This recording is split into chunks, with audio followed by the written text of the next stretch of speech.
미안하다. 그동안 계속 안 되고 있어. 민주야, 하경아. 어쩔 수 없지. 뭐 알아서 보충 오면 되겠죠. 큰일이고. 진짜. 아. 안 돼. 슬퍼졌다, 갑자기. 자, P이면 Q이다의 역은 Q이면 P이다. 이건 정의입니다. 이유는 상관없어요. 근데 역이라는 말은 우리가 말해 역지사지처럼 상황을, 입장을 바꿔본 거죠. 그래서 이 가정과 결론을 바꿔본 게 역이에요. 오케이? 가정이면 결론이다. 이걸 바꾼 거. 맞죠? 이걸 우리가 역이라고 말합니다. 그럼 또 하나 이제 하는 게 있는데 뭐냐면 not Q이면 not P이다. 이렇게 하는 거. 이거 우리가 대우라고 말해요. 대우라는 표현은 여러분들이 일상생활에서 들어본 적이 별로 없을 거예요. 이렇게 두 개가 있습니다. 그러니까 P이면 Q이다라는 것을 좀 조작한 거예요. 왜 조작했냐? 논리 구조에 대해서 우리가 탐구하기 위함입니다. P이면 Q이다라는 게 참이라고 했을 때 과연 얘가 이 말을 뒤집어도 참일까? 이 말을 뒤집으면서 부정을 때려도 참일까? 라고 궁금한 거죠. 왜냐면 논리 구조라는 게 기본적으로 여러 가지 상황을 우리가 가정하기 때문에. 근데 이때 이 대우라는 애는 주어진 명제와 대우는 주어진 명제와 참거짓이 같습니다.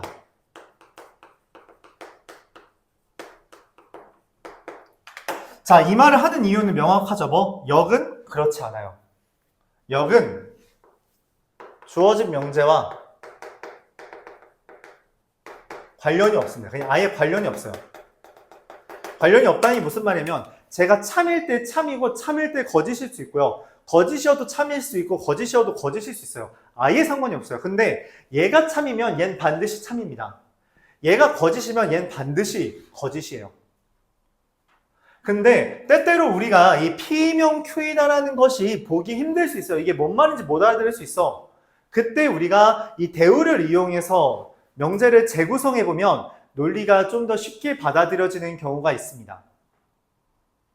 그런 경우가 있기 때문에 우리가 대우를 이용해서 문제를 확인해요. 왜냐? 뭐 예를 들어 보죠. 아까 전에도 했지만 우리가 합집합이라는 것은 기본적으로 상상이 좀 덜해요. 그러니까 잘 안 될 수 있습니다. 뭐보다? 교집합보다. 교집합이라는 건 명확하게 겹친다라는 이미지가 강하죠. 그래서 우리가 연립부등식을 생각하는 것처럼 그냥 이미지를 손쉽게 생각할 수 있어요. 하지만 합집합이라는 것은 뭔가 좀 두루뭉술한 경향이 있다는 거죠. 그래서 연산이나 이런 것들이 잘 떠오르지 않을 때 그들 간의 대우를 관계를 이용해서 문제를 풀 수 있다. 두 번째, 대우를 많이 사용하는 경우는 뭐냐면 이 가정과 결론에 대해서 뭐라고 해야 될까? 결과를 이용해서 그 원인을 추측하는 경우가 간혹 있습니다. 결론이라고 하면 좀 그런데? 결과를 제공해놓고 그 다음에 원인을 좀 이 결과를 이용해서 원인을 추측하는 문제가 있어요. 근데 이럴 때는 우리가 파악이 좀 어렵습니다.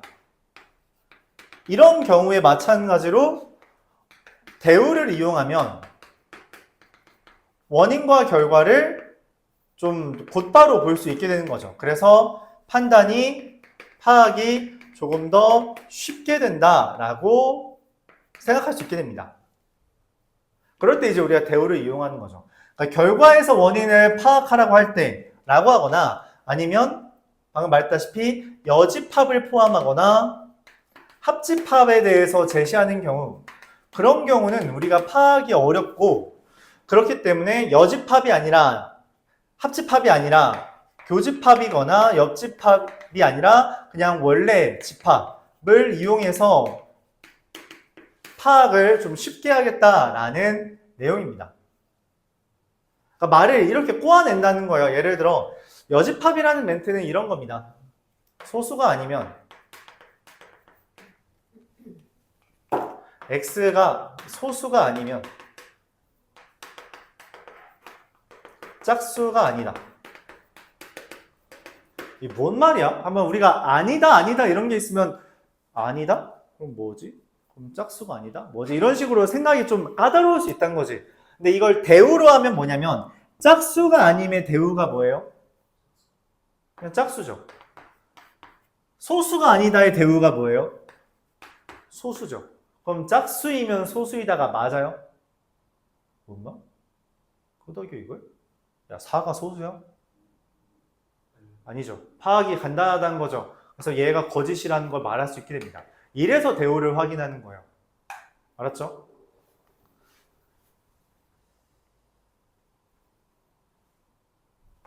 자, 2의 배수와 5의 배수의 합집합이 10의 배수에 포함된다. 이렇게 하면 좀 그렇죠? 뭐가 있을까? 자, 이거 합시다. P의 여집합이 Q의 여집합에 포함된다라고 합시다. 그 대우는 뭘까요? Q가 P에 포함된다. 여집합이 여집합에 포함된다라고 생각하는 것보다 그냥 집합끼리 파악하는 게 더 쉽다는 거죠. 이런 게 이제 여집합으로 제시된 것을 우리가 대우를 이용해서 원래 집합으로 바꾸고 이제 고민을 하는 겁니다. 그럼 더 파악이 쉽게 된다라는 거죠. 자, 결과랑 원인에 대한 것도 하나만 더 예시를 들고 넘어가도록 할게요. 결과랑 원인.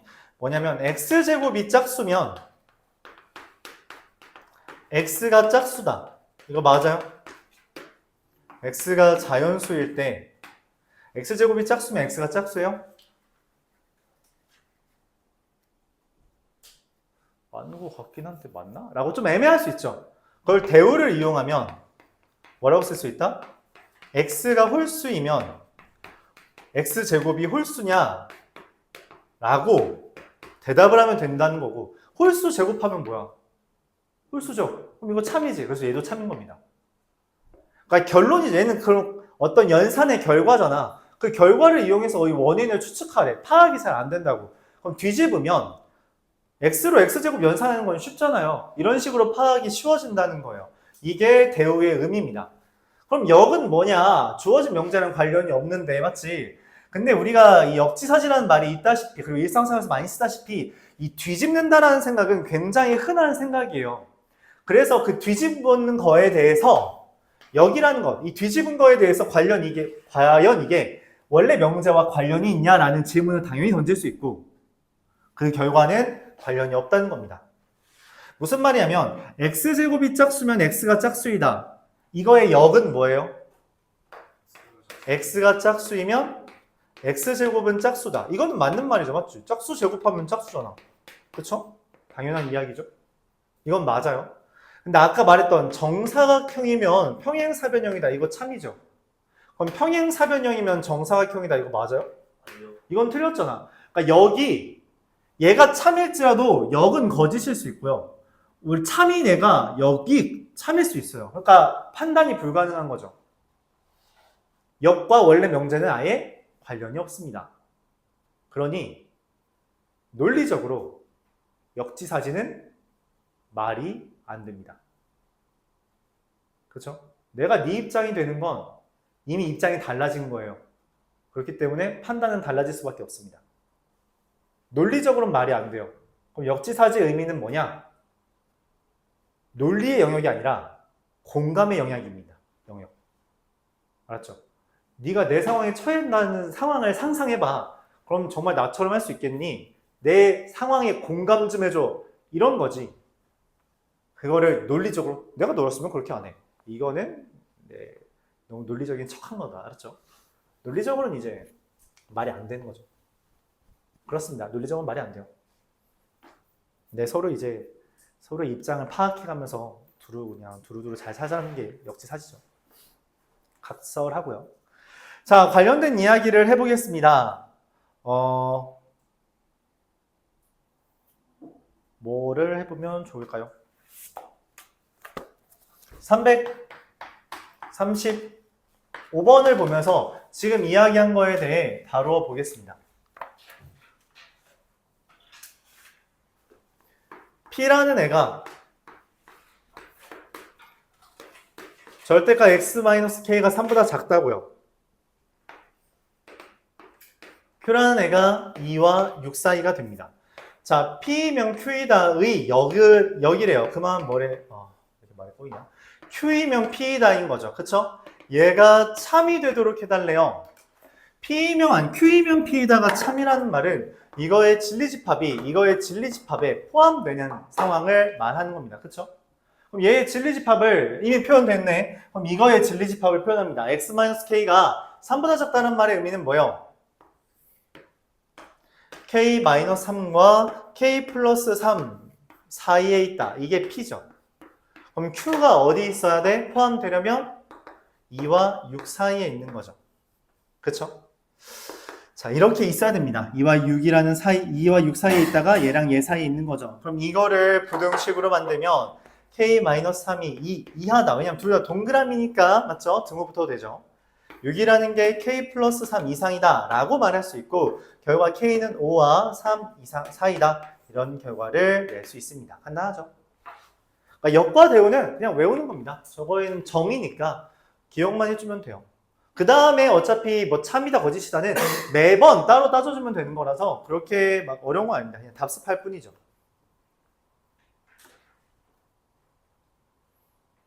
그래서 우리가 P면 Q이다에 대해서 좀 더 점진적으로 다루었어요. 그쵸? 좀 더 심화해서 다루었습니다.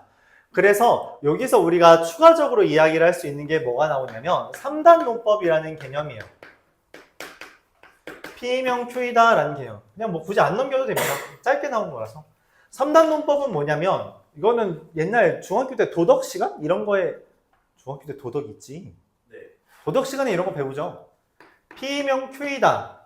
Q이면 R이다. 이게 합쳐지면 P면 Q니까 R이다. P면 R이다 라는 결론이 성립한다는 거죠. 근데 이걸 도덕 시간에 어떻게 배워요? 도덕 시간 안 했니? 도덕을 했다는 걸 기억나는데 도덕 시간에 배우고 있었어요. 안 했나? 이거 도덕 시간 안 들어가나? 이게 기본적으로 이 말했다시피 논리에 대한 영역이죠. 맞아요? 논리라는 거기서 수학은 기본적으로 논리력을 다루는 거지만 그 수학에서 연산에 대한 내용을 빼고 정말 논리에 대해서만 심도 있게 다룬 게 철학입니다. 그 철학을 여러분들이 중학교 때 배운 게 도덕이에요. 인간은 어떻게 살아야 되는가에 대해서 다룬 거, 도덕. 그게 이제 고등학교로 넘어와서 발전되는 게 윤리와 사상, 생활과 윤리입니다. 그래서 요거 아마 도덕 시간에 있을 거야, 3단 논법? 없나? 교육과정 바뀌어서 없을 수도 있어요. 없을 수도 있습니다. 자, 그래서 P면 Q이다, Q이면 R이다가 합쳐지면 P면 Q이고 Q이면 R이니까 P면 R이다라는 내용을 할 수 있는 거죠. 말을 할 수 있다. 이게 3단 논법이다 라고 말합니다. 뭐 예를 들어볼까요? 이렇게 해봅시다. 뭘 하면 좋을까? 돈이 많으면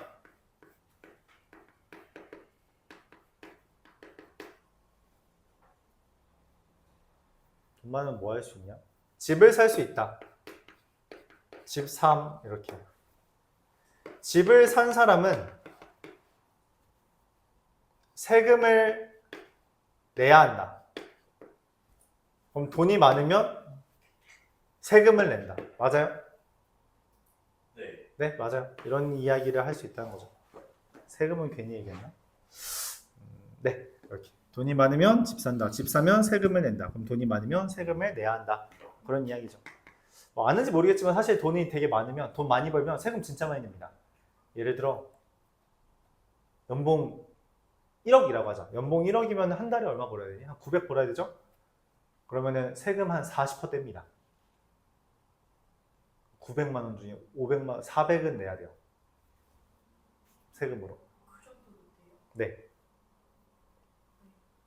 40%까지 아닌가? 한 3, 40%? 좀 많이 돼요. 세금.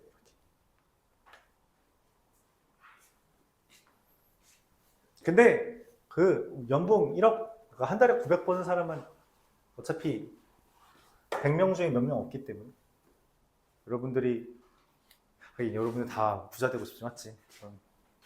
잘 고민하세요. 원래 돈 많이 벌면은 세금 많이 냅니다. 누구야? 전에 현우진이라는 인강 강사가 있어요. 그 사람이 어디 프로에 나와서 얘기를 했는데 자기는 세금 50% 뜬다고 하더라고. 이 사람이 수익이 1년에 몇십억 되니까 세금 몇십억 내는 거죠. 그렇죠. 그런 사람도 있대요. 이 사람은 거의 우리나라의 0.01% 미만이라서 여러분이 신경 쓸 대상이 아닙니다. 그렇죠? 자, 3단 논법에 대한 이야기를 문제로 보게 되면 341번처럼 볼 수 있다는 거죠. P이면 not Q이다 라는 명제가 있고요. not R이면 not S이다 라는 명제가 있는데 내가 원하는 건 P이면 R이다 라는 걸 하고 싶대요. 근데 문제는 R이라는 건 여기에 등장하지 않잖아. not R만 있지. 그치? 그래서 어떻게 하냐면 앞에서 배운 대우를 씁니다. 요상하게 화살표를 그렸네. 대우. 나달이면 not S다의 대우는 뭐예요? S나 R이다. 그렇죠. S이면 R이다죠. 어라 근데 P이면 not Q이다는 있고 S이면 R이다는 있는데 P와 R을 연결하면 누구랑 누구를 연결해야 돼요? not Q랑 이게 필요하죠. 이 말이 지금 문제에 빠져 있는 거잖아. 그치? 맞아요? 그래서 나한테 필요한 건 뭐다? not Q이면 S이다가 필요하면 됩니다. 근데 이게 만약 답이 없으면 어떻게 하면 돼요? not S이면 Q이다가 답에 있으면 되겠죠. 둘 중에 하나 있으면 되고 아마 답이 얘가 있겠죠? 5번? 그렇죠? 이게 필요하다 라고 말할 수 있습니다.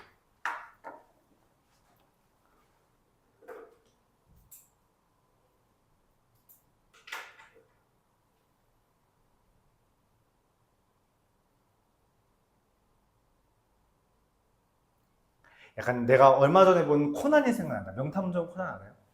코난. 범인, 피해자가 칼에 찔려 죽었다. 찔려 죽음. 그럼 칼에 찔려 죽었으니까 칼이 어때야 돼요? 있어야 되죠. 네. 근데 칼이 잠깐만. 피해자가 칼에 찔려 죽었고 그리고 집에는 뭐라 해야 돼? 뭐라 해야 될까? 뭐라고 해야 될까? 증거가 없으면, 그러니까 문이 닫혀 있으면 밀실이다. 뭐 이런 논리 관계가 있죠. 근데 피해자가 칼에 찔려 죽었는데 문이 닫혀 있어서 밀실이에요. 아니다.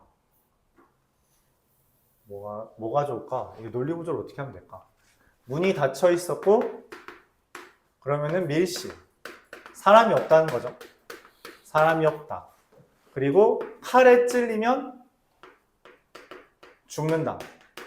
결국 피해자가 죽었다는 거죠. 근데 문이 닫혀 있었는데 피해자가 죽었어. 근데 밀실이라서 사람은 없었단 말이야. 근데 어떻게 칼에 찔리지? 그럼 이 인과관계가 필요하죠. 이게 보통 코난에서 찾는 거지. 그치? 코난에서 맨날 이런 거 찾잖아. 뒤적뒤적 증거가 뭐가 있지? 하고서 내가 하필 본 건 뭐였냐면 아니 여기에 왜 갑자기 시체가 이렇게 있어. 시체가 있는데 여기 왜 물이 있지? 라고 했어요. 이게 물이 왜 있지? 고민을 합니다. 갑자기 시체가 숨어져 있던 거에 물이 있었어요. 뭘까? 이 물이 뭔가 힌트일 것 같아. 저거 연결해 줄 수 있는. 그쵸? 그래서 고민을 해요. 이미 봤던 사람이 있을 수 있습니다. 고민을 하다가 알아냈어요. 다른 증거물까지 합쳐서 자살한 거였죠. 근데 어떻게 칼에 찔렸는데 증거가 없이 자살할 수 있을까?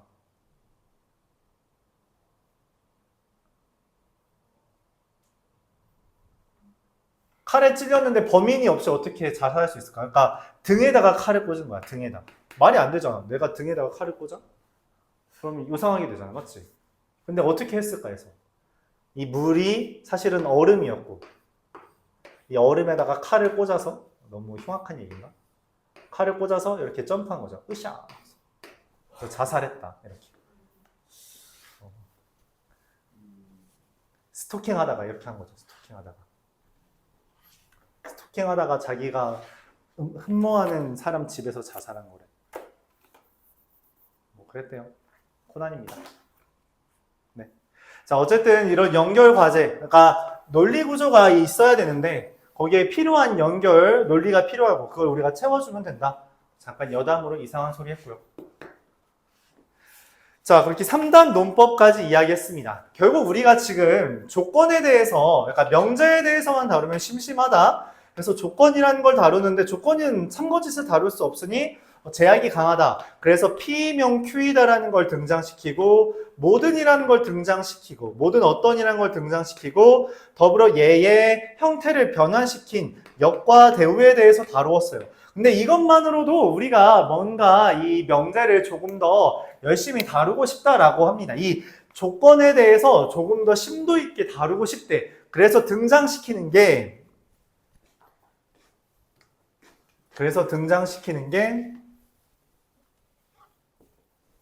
필요 조건과 충분 조건이라는 개념입니다.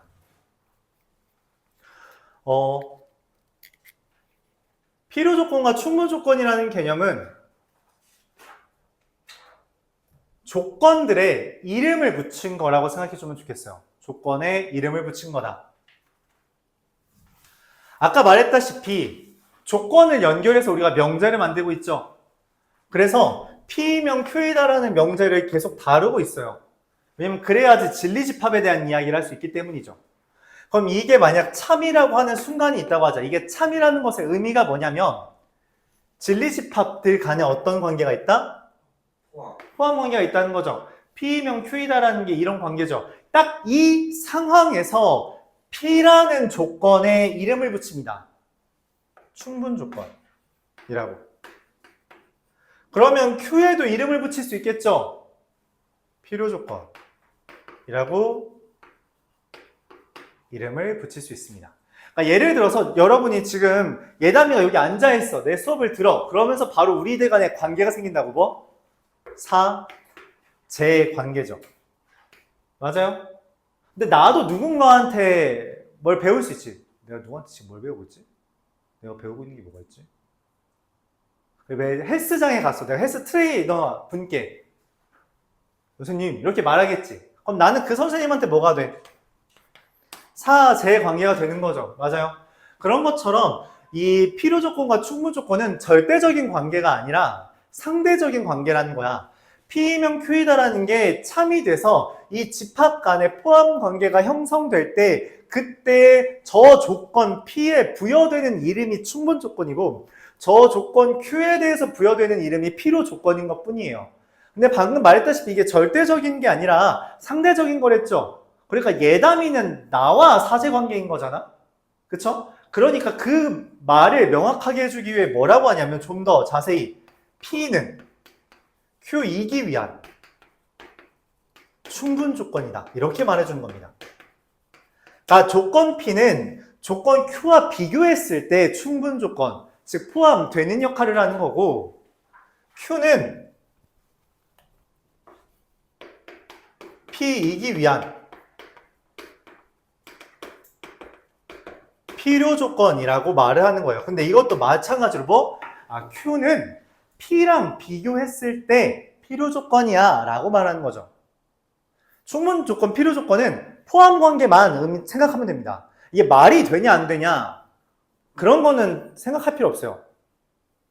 우리가 사제 관계라고 했을 때 왜 사고, 왜 제예요? 이런 걸 따지지 않잖아. 내가 스승 사자니까 사고 학생이니까 제구나 이렇게 받아들이죠. 그렇게 받아들이면 돼요. 그냥 위치 관계에 대한 겁니다. 오케이? 위치 관계에 대해서 말하는 것 뿐이에요. 포함 관계가 성립할 때 얘를 충분 조건, 얘를 필요 조건. 이기 위한이라는 표현은 왜 붙는다고? 누구랑 비교했을 때 충분 조건인지 필요 조건인지 말하기 위해서 뭐 이기 위한이라는 멘트를 붙이는 것 뿐이에요.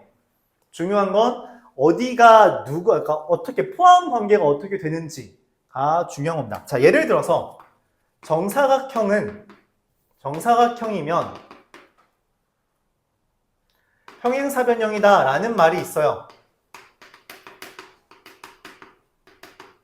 그러면 이 정사각형이면 이라는 멘트는 평행사변형이기 위한 충분 조건이에요? 필요 조건이에요? 충분 조건. 왜냐면 얘가 지금 여기 포함되잖아. 그치? 그러면은 그냥 충분 조건이에요. 그럼 평행사변형은 정사각형이기 위한 뭐라고? 필요 조건이라는 거죠. 왜? 정사각형을 평행사변이 포함하니까 포함하는 애는 그냥 필요 조건이라고 합니다. 그럼 이들 간의 관계가 없을 수도 있지. 예를 들어 예담이가 옆에 선생님한테 선생님이랑 말은 하겠지만 스스로 실제로 사제 관계야? 아니죠. 그래서 이 정사각형이라는 것은 삼각형과 무슨 관계예요? 필요 조건도 충분 조건도 아닙니다. 그러니까 관계는 항상 이거예요. 딱 포함 관계가 있을 때만 서로의 이름을 붙이는 거지, 서로 포함 관계가 없다, 겹치는 게 있을지언정 포함 관계가 없다면 그러면 그거는 충분 조건, 필요 조건이라고 말을 하지 않습니다. 말을 못하는 애들이 있는 거야. 내가 옆에 있는 아저씨한테 당신 나랑 무슨 관계야? 하면 말이 안 된다고. 관계가 없는데 이름을 왜 붙여? 그렇죠? 관계가 있을 때만 이름을 붙인 거라고 생각해주면 좋겠습니다. 그리고 그 중에 특별히 P가 Q의 충분 조건이고 Q도 P의 충분 조건이라서 P와 Q라는 집합이 같은 경우가 있겠죠. 그때 P와 Q를 뭐라고 한다?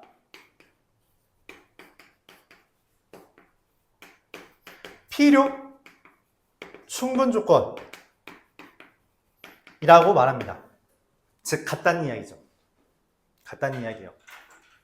그 같다라는 멘트를 조건과의 관계에서, 조건 간의 관계에선 필요 충분 조건이라고 합니다. 대체한다는 거죠. 같다라는 표현 대신 필요 충분 조건이야 이렇게 말을 하겠다고 약속을 하는 겁니다.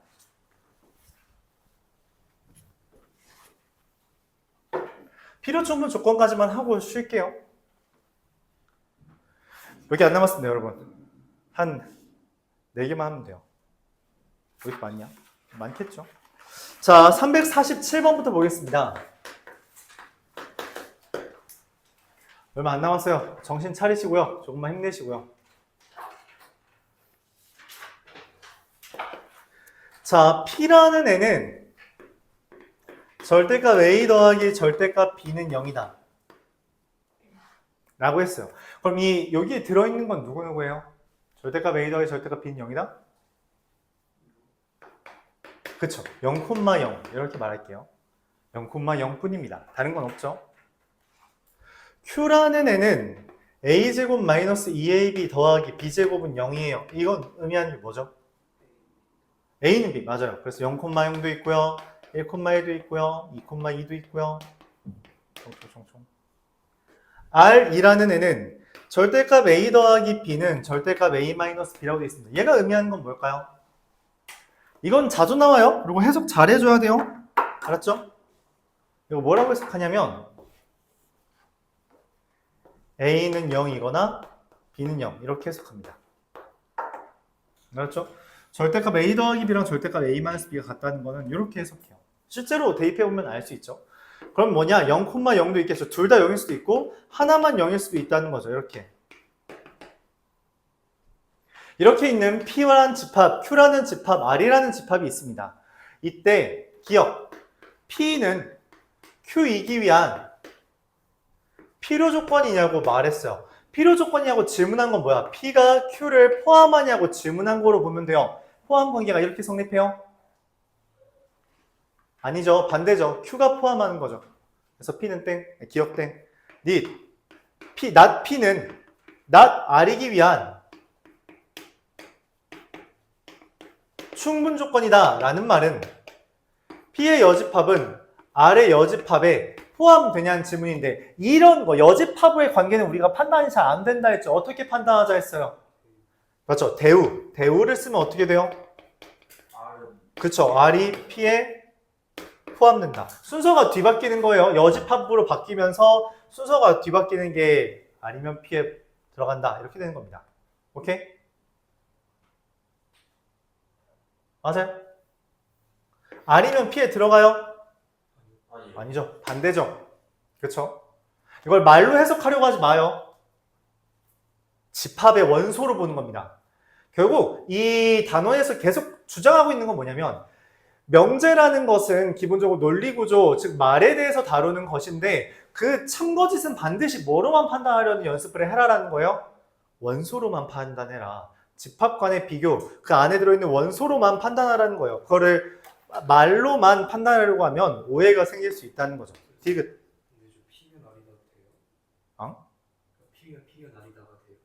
P는 R이다 하면 되냐고? 되지. P는 R에 포함되잖아. 여기 있잖아. 네. 포함되기 때문에 P면 R이다는 괜찮죠. 자, Q이고 R은 뭐야? P이기 위한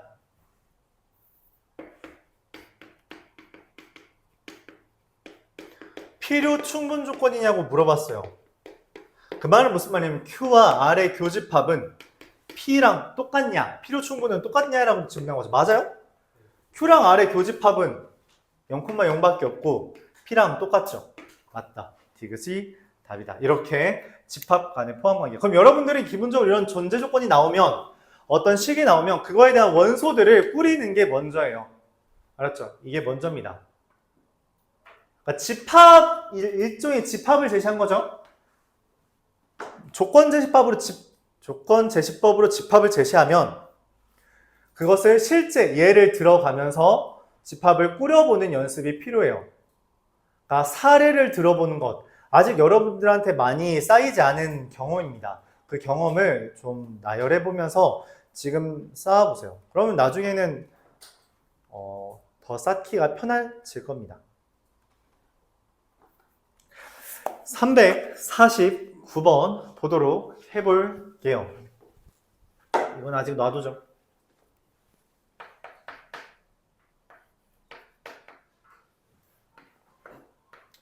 Q이면 P이다.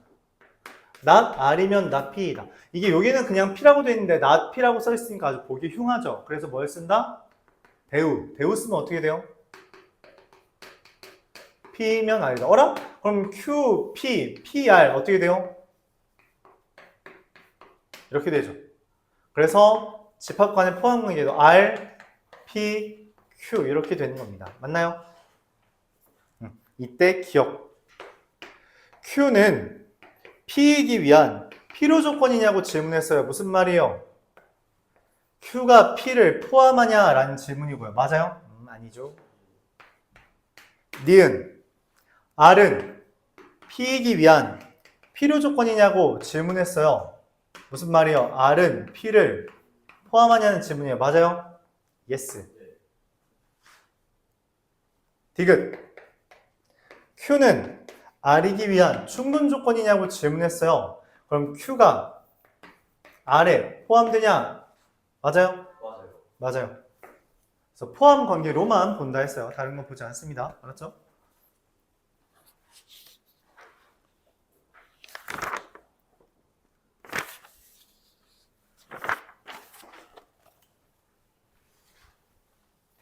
(353번)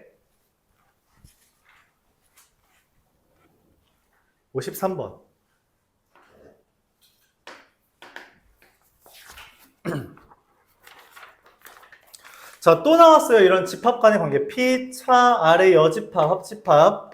Q, 차, P는 공집합이다. 지난 시간에도 이야기했지만 합집합을 했는데 어떻게 공집합이 돼요? 맞아요. 뭐? 아무것도 없다고. 겹치는 게 없는 게 아니라 그냥 아무것도 없는 거예요. 그러니까 합했어. 더 했는데 어떻게 0이 되냐고. 0 더하기 0인 거예요. 집합에는 마이너스가 없으니까. 즉 P차 R의 여집합도 공집합이고요. Q차 P도 공집합입니다. 자, 근데 이 P차 R의 여집합이라는 게 뭔 말이지? 이게 공집합이라는 게 뭔 말이에요? P 교집합 R이 공집합이라는 거고요. 그럼 Q차 P가 공집합이라는 건 뭔 말이에요? 이건 뭔 말이야? Q에서 P를 뺐는데 아무것도 안 남았대. 이게 뭐라고 해석해야 된다 했어요? 기억해야 돼요. Q가 P에 포함되는 겁니다. 그래서 이들 간의 집합 관계는 P 안에 Q가 들어있고요. 그리고 R은 다른 곳에 있는 상황을 말합니다.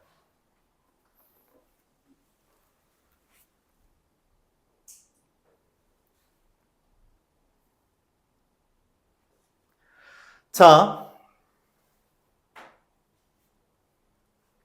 이때 그럼 P와 R 간의 관계, 이 서로소라는 표현을 우리가 다른 표현으로 어떻게 했는지 혹시 기억해요? 집합의 연산, 내가 외우라고 했던 것 중에 하나?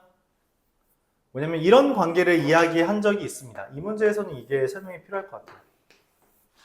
이런 데서 쓰려고 그때 설명한 겁니다. 얘의 의미는 P가 R의 여집합에 포함된다라는 개념이에요. R이 여기 있죠? R의 여집합을 내가 색칠해보면 여기잖아, 그치? 그럼 너무 당연하게 P가 R의 여집합에 포함되는 게 받아들여지죠? 맞아요? 그래서 이런 관계가 만들어진다는 거예요. Q, P, R의 여집합. 자, 얘가 성립한다는 거 우리가 다른 말로, 대우로 뭐도 설명할 수 있어요? R, P의 여집합, Q의 여집합도 쓸 수 있겠죠. 그쵸? 자, 문제에서 뭘 제시했는지 봅시다. 1번. P는 Q이기 위한 충분 조건이다. P는 Q에 포함된다. 맞아요? 땡. P는 R이기 위한 필요 조건이라고 했으므로 포함 관계가 이렇게 된대요. 맞아요? 그딴 거 없죠? 땡. 3번. R은 Q이기 위한 충분 조건이라 했어요. 충분이라는 건 얘가 포함되는 거죠. 맞아요? 땡. 4번. Q는 R의 여집합이기 위한 충분 조건 포함된대요. 맞아요? yes. 얘가 답입니다. 5번. R은 Q의 여집합이기 위한 필요 충분? 그런 거 아니죠. 포함 관계는 돼도 필요 충분인지 모르죠. 요거 서로 소일 때, 교집합이 없을 때, 서로 소일 때 우리가 여집합과의 관계를 왜 얘기하냐? 이 관계 때문에 미리 해놓은 거예요. 그러니까 이제 여러분들이 그때는 잘 안 외웠다고 하더라도 여기까지 왔으면 결국 그거 다 외워야 되는구나까지 생각을 해줘야 돼요. 알았죠? 그러지 않으면 결국 이제 어려워지는 순간이 생긴다는 겁니다.